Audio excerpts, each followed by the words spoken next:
Biz ayni paytda Jizzaxlik tadbirkor akamiz Azimjon aka bilan birga muloqot qilamiz. Azimjon aka, mana kelganingizga 2-3 kun bo'lgan bo'lsa, Afg'oniston bozorini o'rganib chiqdingiz. Qanaqa bo'ldi, endi fikringiz o'zgardimi?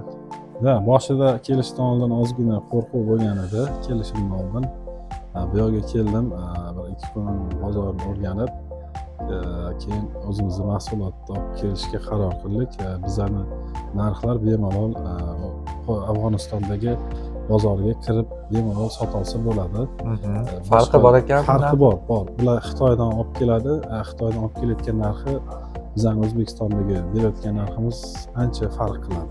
Arzon. Bizlarni tovarlarimiz bularga juda ma'qul keldi. Bu yerga narx sifat bo'yicha ham bemalol kirsa bo'ladi bozorga.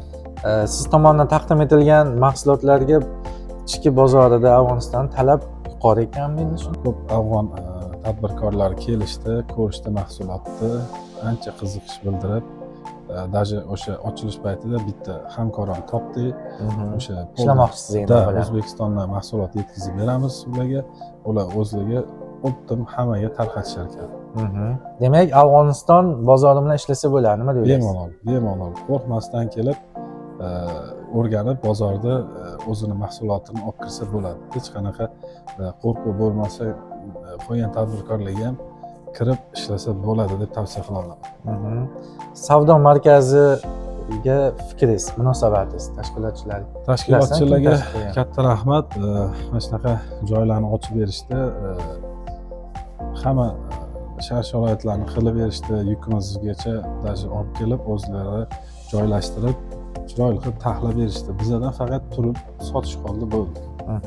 Demak, sizni mana shu savdo sotiq ishlaringizga omad tilaymiz.